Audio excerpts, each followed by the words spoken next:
नमस्कार, मैं विभा उपाध्याय आप सभी दर्शकों का अन्नदाता कार्यक्रम में स्वागत करती हूं। किसान बेहद परिश्रमी होते हैं।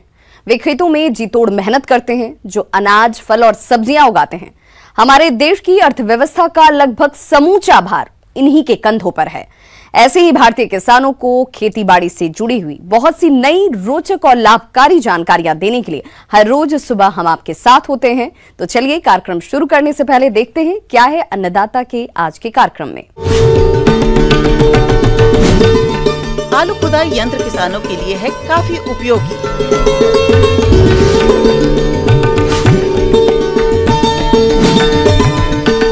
मूंग की फसल में पीला मोजेक रोग की रोकथाम।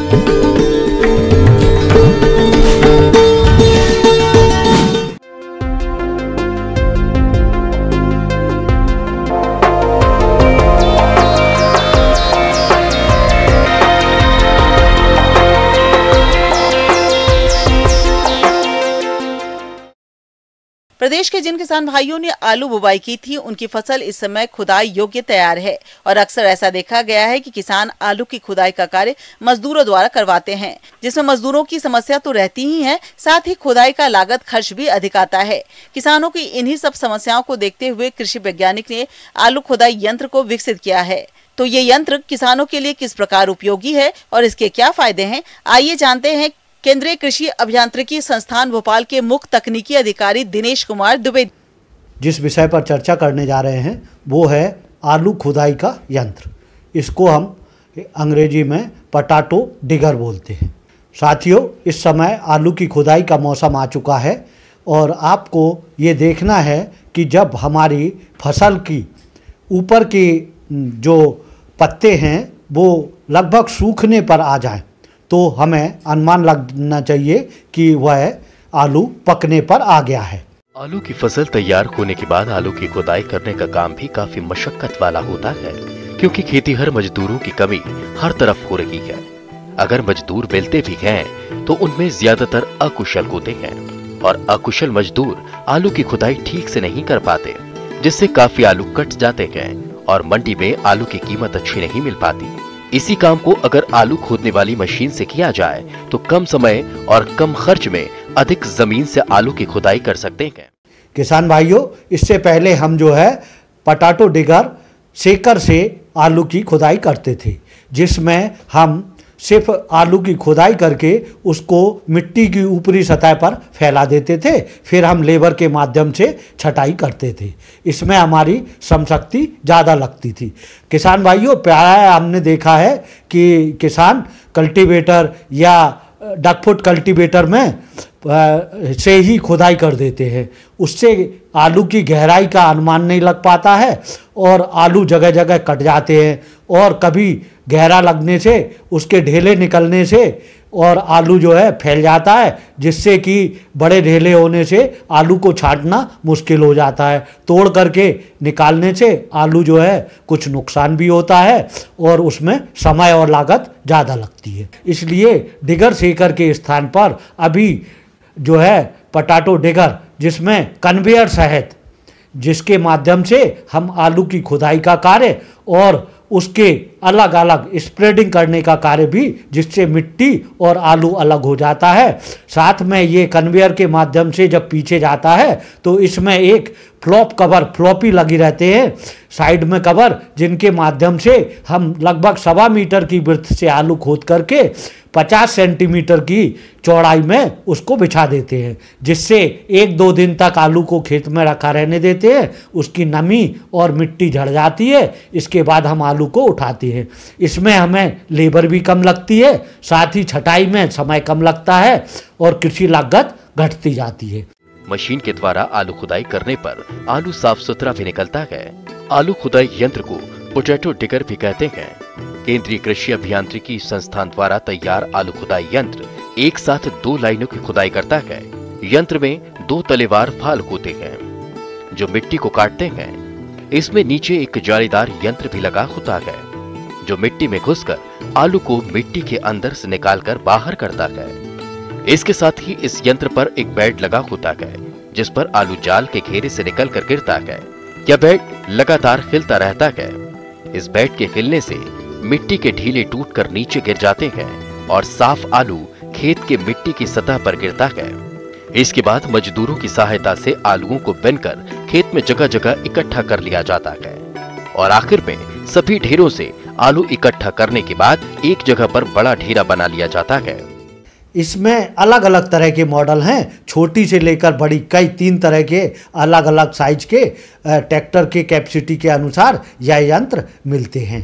अगर 45 से 50 HP का ट्रैक्टर यूज कर रहे हैं तो पोटैटो डिगर के माध्यम से लगभग 1 एकड़ खेत की आलू की खुदाई कर सकते हैं। और अगर इतना ही कार्य हम लेबर की सहायता से करवाना चाहें तो इसमें लगभग 4 गुना श्रम शक्ति और मूल्य का व्यय होता है। किसान भाइयों, यदि आप सब्सिडी के रूप में इसको यंत्र को खरीदना चाहते हैं तो राज्य कृषि विभाग द्वारा इस यंत्रों पर सब्सिडी दी जाती है, जो उनके पोर्टल पर उपलब्ध होती है। उस पर आप आवेदन कर आप सब्सिडी भी प्राप्त कर सकते हैं। कभी कभी उद्यानिकी विभाग द्वारा भी इस तरह के यंत्रों पर सब्सिडी प्रदान की जाती है, क्योंकि यह उद्यानिकी में भी इस तरह के यंत्रों का उपयोग किया जा रहा है। धन्यवाद साथियों। किसान भाइयों, अभी तक आपने खेती से जुड़ी हुई बहुत सारी उपयोगी जानकारियां देखी। अब लेते हैं एक छोटा सा ब्रेक, जल्द लौटेंगे और कार्यक्रम में आगे भी है खेतीबाड़ी से जुड़ी हुई बेहद महत्वपूर्ण जानकारियां, तो बने रहिए हमारे साथ।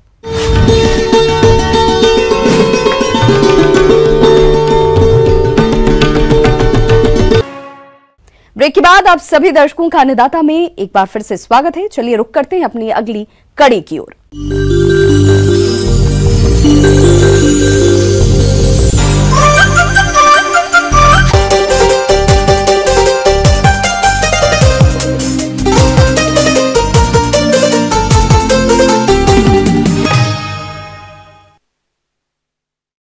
जायद में प्रदेश के बहुत से किसान मूंग और उड़द की खेती करते हैं। जिन किसानों ने समय से इन फसलों की बोनी कर दी थी, उनकी फसल में अभी कहीं कहीं पीला मोजेक रोग दिखाई दे रहा है और ये रोग फसल में बड़ी तेजी से फैलता है। साथ ही इससे फसल का उत्पादन भी कम हो जाता है।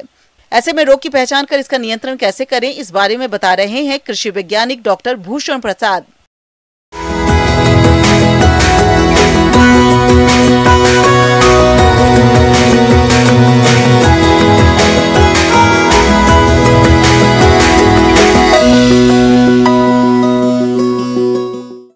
आज आप लोगों से हम जो समर मूंग के बारे में बात करेंगे, गर्मा मूंग जो खेती करते हैं उसके बारे में, और मूंग की खेती के बारे में। जो हम देखते हैं कि मूंग की खेती करते हैं उसमें बहुत सारे उत्पादन जो उसका कम होने का बहुत सारा कारण होता है। खास करके एक जो उसमें अटैक जो डिजीज़ का होता है, उसमें येलो मोजाइक वायरस जो है उसके अटैक के कारण बहुत ज़्यादा समस्या उत्पन्न होती है और हमारे उत्पादन को प्रभावित करती है। आज के डेट में आप जान ही रहे हैं, सुन रहे हैं, काफ़ी जो कोरोना वायरस चला हुआ है उसी तरह का ये हमारे पौधों के लिए, फसलों के लिए येलो मोजाइक वायरस जो है YMV के नाम से जानते हैं, जो कि काफ़ी नुकसानदेह है। पीला मोजेक रोग सफेद मक्खी द्वारा फैलती है। मक्खी एक रोगग्रस्त पौधे की पत्ती पर बैठती है और मक्खी जब दूसरे पौधे पर बैठती है तो पूरे खेत में संक्रमण फैल जाता है। इस तरह से ये रोग पौधों में फैलता है। रोग ग्रसित पौधों में पीलापन पीला मोजेक बीमारी की वजह से होता है, जो एक विषाणु जनित बीमारी होती है। अगर रोग के लक्षणों की बात करें तो पौधे की वृद्धि कम हो जाना, पौधों का पीलापन, ऐंठ जाना, सिकुड़ जाना इत्यादि लक्षण प्रदर्शित होते हैं। कभी कभी पत्तियां भी खुरदुरी हो जाती हैं और मोटापन लिए गहरा हरा रंग धारण कर लेती हैं। रोग के लक्षण प्रारंभ में फसल पर कुछ ही पौधों पर प्रकट होते हैं और धीरे धीरे बढ़कर भयंकर रूप धारण कर लेते हैं। तो इसमें खेती में प्रबंधन के साथ साथ जो जरूरी है येलो मोजाइक वायरस को कंट्रोल करने का, उसमें है कि सही बीजों का चयन होना चाहिए जो कि रेसिस्टेंट वैरायटी हो। तो इसमें हम जो किस्मों का चयन करते हैं उसमें हमारे पास PDM 11 काफ़ी अच्छी किस्म है, अच्छी वैरायटी है, आप इसको ले सकते हैं। पूसा विशाल है, हम 16 है, ये सब किस्में जो हैं काफ़ी अच्छी है। तो इन सब किस्मों को आप लगा के इससे बच सकते हैं। दूसरा जो इसका उपाय है, जो हमारा बीज, अच्छे बीजों का चयन, वीड जो खरपतवार है उसका नियंत्रण, और जो हमारे पास मिट्टी है, सॉइल है, उसका मैनेजमेंट, इन सब चीज़ों को अगर हम करते हैं तो हमारे पास उसके उत्पादन को, उसके बीमारी को रोकने का काफ़ी अच्छा ये उपाय हो सकता है। रोग से बचाव हेतु बीजोपचार के लिए बीजों को इमिडाक्लोप्रिड या एसिटामिप्रिड घोल में डुबोकर उपचारित करें। रोग ग्रसित पौधों को उखाड़कर जला दें, साथ ही खेत में पीले चिपचिपे प्रपंच लगाएं। उसका वेक्टर जो व्हाइट फ्लाई होता है, जो सफ़ेद मक्खी होती है, उसके कारण ये उत्पन्न होता है ये वायरस। तो इसको कंट्रोल करना, जो होस्ट है उसको कंट्रोल करना ज़्यादा ज़रूरी है। तो इसे एक बार अटैक होने के बाद इस वायरस को कंट्रोल करना थोड़ा टफ होता है। तो फिर भी आप प्रिकॉशनरी मेजर के रूप में आप इसमें 2 बार स्प्रे करें, एक तो 25 दिनों पे और दूसरा 45 दिनों पे। तो उसका जो डोज होगा 0.5 ml प्रति लीटर पानी आप इसका इस्तेमाल करें तो इसको रोका जा सकता है। इसके बाद जो है विभिन्न और पहलू हैं, तो उसमें फसल चक्र जो है, क्रॉप रोटेशन, वो करके आप इसको रोक सकते हैं। तो ये यहाँ पे इस तरह से ये रोकने का हम काम कर सकते हैं और हमारे जो फसल है उसका उत्पादन बढ़ा सकते हैं। आगे और भी है खेती बाड़ी से जुड़ी हुई बहुत सी रोचक जानकारियां, पर यहां रुकेंगे एक छोटे से ब्रेक के लिए, जल्द होंगे हाजिर।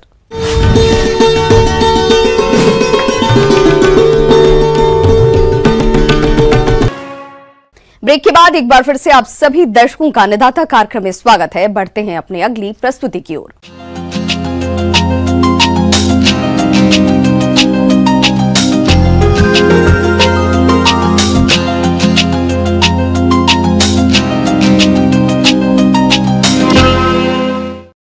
अपने राज्य में आम की बागवानी लगभग सभी जगह पर की जाती है और इस समय आम के बागों में फलों का विकास हो रहा है। इस अवस्था पर फल मक्खी कीट फलों को काफी नुकसान पहुंचाते हैं, जिससे फलोत्पादन में भारी गिरावट आती है। इसलिए समय रहते आप कैसे करें फल मक्खी कीट की रोकथाम, आइए जानते हैं कृषि वैज्ञानिक डॉक्टर राजेश कुमार से।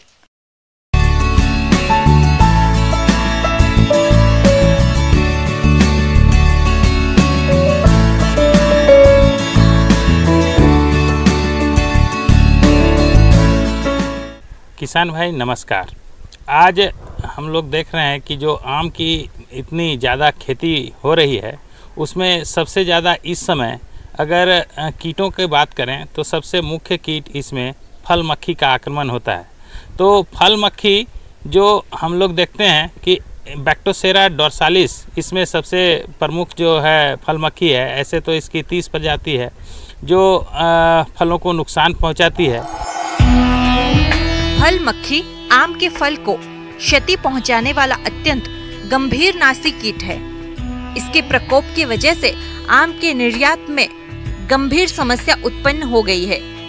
इसकी 3 प्रजातियां आम के विकसित फलों को क्षति पहुंचाती है, जिसमें से बैक्टोसेरा डोर्सालिस प्रजाति की मक्खी आम के फलों को सबसे अधिक नुकसान पहुंचाती है।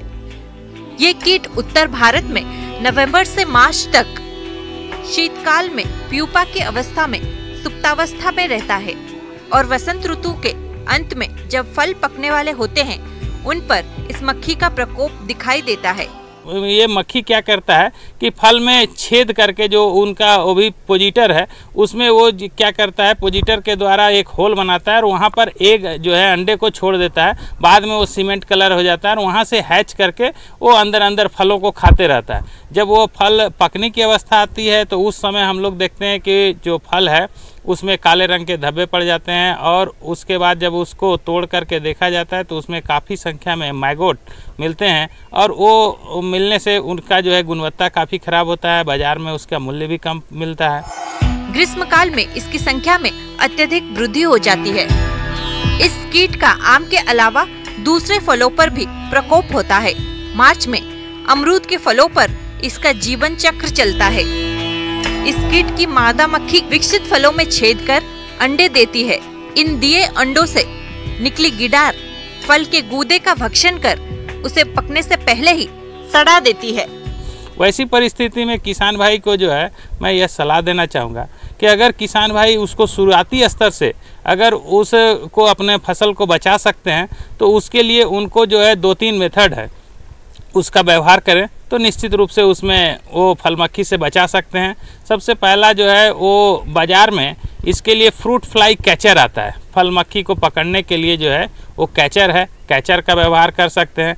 अगर वो लगभग जो है हम लोग देखते हैं 125 से 150 रुपये के आसपास इसका दाम है, जिसमें आसानी से उपलब्ध हो जाता है। लेकिन अगर कोई किसान भाई अपने से बनाना चाहते हैं तो वैसी परिस्थिति में उनके पास इथाइल अल्कोहल जो है वो 60 ml हम लोग लेते हैं। लकड़ी का लगभग 2 इंच का एक गुटका जो प्लाईवुड का होता है उस गुटका लेते हैं। मिथाइल यूजोनोल ये बहुत कॉमन है, ये मिथाइल यूजोनोल का जो है बाज़ार में मिलता है 40 ml मिथाइल यूजोनोल लेंगे। और मैलाथियन या DDBP अगर दवा है तो 20 ml दवा लेंगे। और ये एक जो है गुटके के लिए 2 इंच 2.5 इंच के गुटके हैं, उसके लिए काफ़ी होता है। इसमें 24 घंटे तक उसमें जो है सोख करा देते हैं। आपके पास कोई भी पुराना बोतल है 1 लीटर 2 लीटर का, तो उसका आधा काट के उसके कीप को उलट देते हैं और उसमें जो है 2-3 होल बना देते हैं थोड़ा बड़े साइज का, और नीचे में जो है उसमें आप चाहें तो पानी भर दीजिए या ड्राई भी रख सकते हैं। अगर उसको आप लटका करके अगर रखेंगे तो हम लगता है कि 1 एकड़ के लिए 7-8 जो है वो सफिशिएंट होते हैं।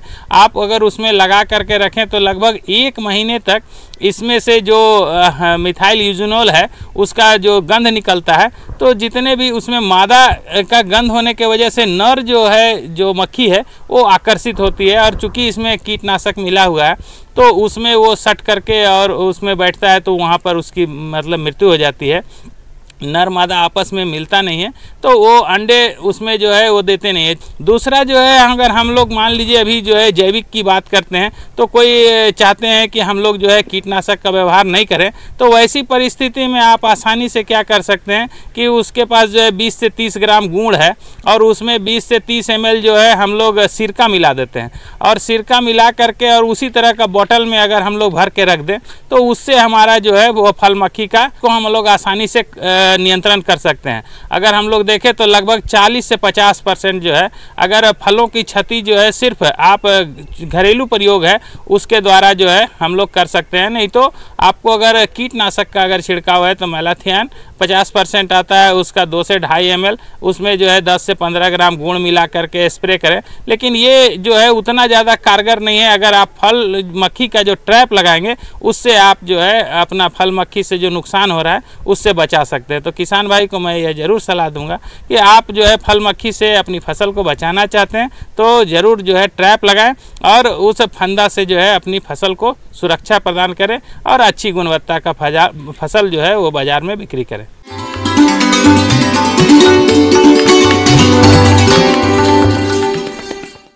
अन्नदाता हेल्पलाइन निशुल्क फोन संपर्क सेवा के माध्यम से आपके द्वारा पूछे गए प्रश्नों में से 1 या 2 महत्वपूर्ण प्रश्न को हम अपने कार्यक्रम में शामिल करते हैं और इसी के तहत आज का चयनित प्रश्न और उसका जवाब इस प्रकार है। आज के अन्नदाता हेल्पलाइन में जिस प्रश्न को कार्यक्रम में शामिल किया गया है उसे पूछा है ग्राम दबोहा जिला भिंड के किसान देवीचरण शर्मा ने। आप गेहूं फसल की कटाई, गहाई और भंडारण पर जानकारी चाहते हैं तो देवीचरण जी आपकी जानकारी के लिए प्रस्तुत है कार्यक्रम का यह अंश।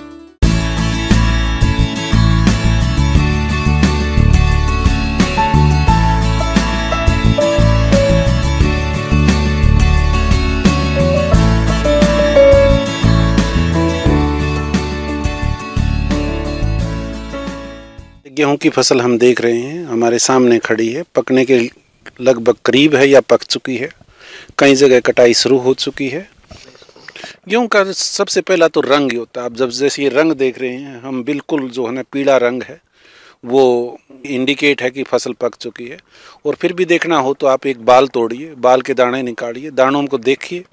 आप जो है ना दांतों के नीचे भी दबा के देख सकते हैं। अगर सख्त कटता है और कोई भी हरा दाना नहीं है तो फसल पकने के लिए तैयार है। ये होता है कई बार कुछ लेट फुटाव या कुछ होता है, साइडों में जो है एक आधा हरा पौधा रह भी जाता है।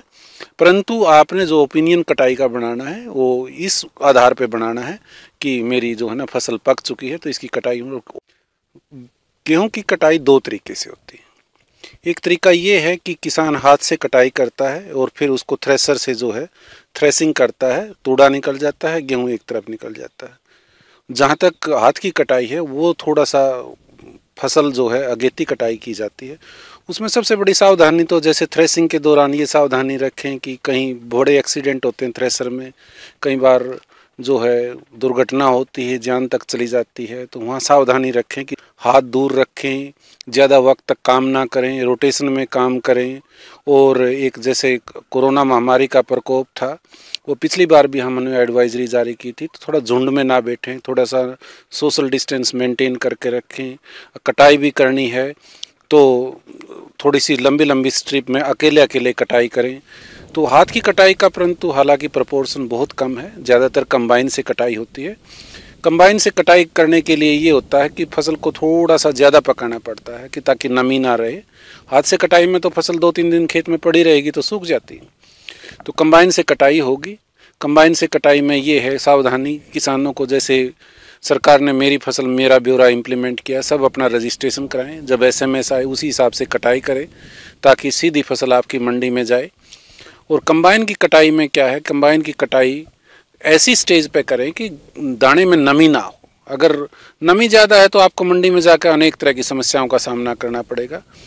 कंबाइन की कटाई के उपरांत सबसे बड़ी सावधानी ये है कि तुरंत कोशिश करें कि उसका तूड़ा बनवा लिया जाए और जो फसल अवशेष बचता है उसको किसी भी सूरत में ना जलाएं। देश के कुल उत्पादित खाद्यान्नों का 72.5% भंडारण किसानों के घरों में पुरानी एवं परंपरागत विधाओं से अनाज भंडारण किया जाता है, जबकि 27.5% सरकार वैज्ञानिक भंडारण भविष्य की आवश्यकताओं के मद्देनजर वैज्ञानिक ढंग से करती है।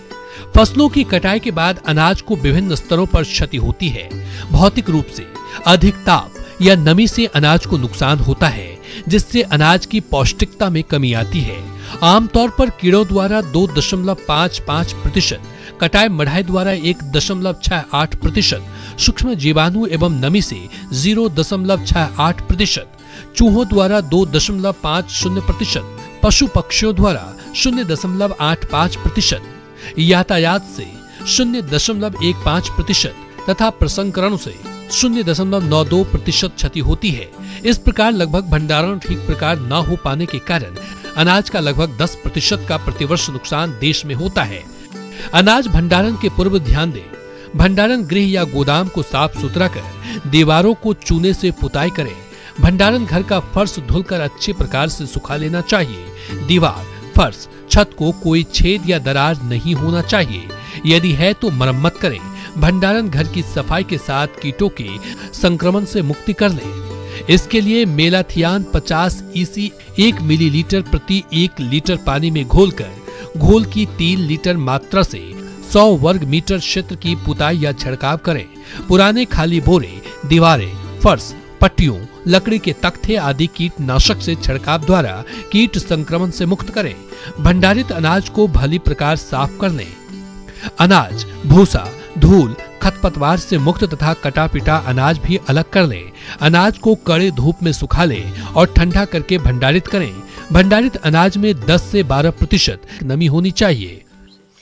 मेरे किसान भाइयों को यही सलाह है कि सही स्टेज पे कटाई करें, साफ सुथरा करके मंडी में लेके जाएं और वहाँ जो है मंडी में आपको कम से कम समस्याओं का सामना करना पड़ेगा। और जो सरकार की नीतियाँ हैं उनका पालन करें, सरकार के साथ सहयोग करें। अगर आपका कोई पॉइंट ऐसा भी है जहां आपको परेशानी आ रही है तो संबंधित अधिकारी के जो है संज्ञान में लाई, समाधान होगा।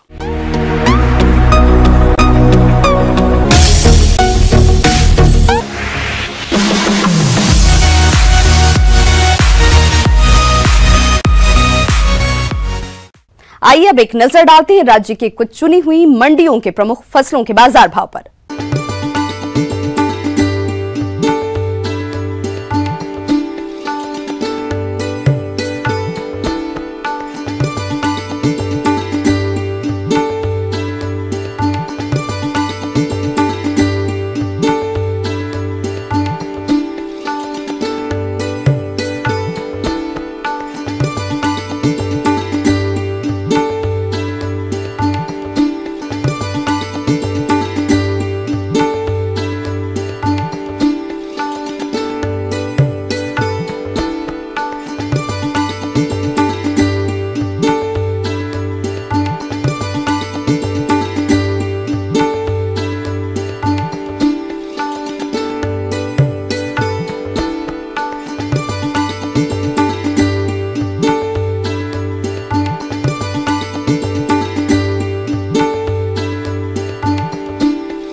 किसान भाइयों, अन्नदाता आपकी सेवा के लिए संकल्परत है। कृषि संबंधित समस्या और सुझावों के लिए आप हमें इस पते पर संपर्क कर सकते हैं। प्रोड्यूसर अन्नदाता, news 18 Madhya Pradesh Chhattisgarh, Ramoji film city, Hyderabad 501512। साथ ही आप हमें ईमेल भी कर सकते हैं। हमारी ईमेल आईडी है p18annadatamp@nw18.com। इसके अतिरिक्त आप हमें निःशुल्क हेल्पलाइन नंबर 18004192-155 पर सोमवार से शनिवार सुबह 10 से शाम 4 बजे के बीच संपर्क कर सकते हैं। किसान भाइयों, अब समय हो रहा है आपसे विदा लेने का, तो हमारी अन्नदाता टीम को दीजिए इजाजत। कल फिर से होगी आपसे मुलाकात कृषि संबंधित कुछ और महत्वपूर्ण जानकारियों के साथ। नमस्कार।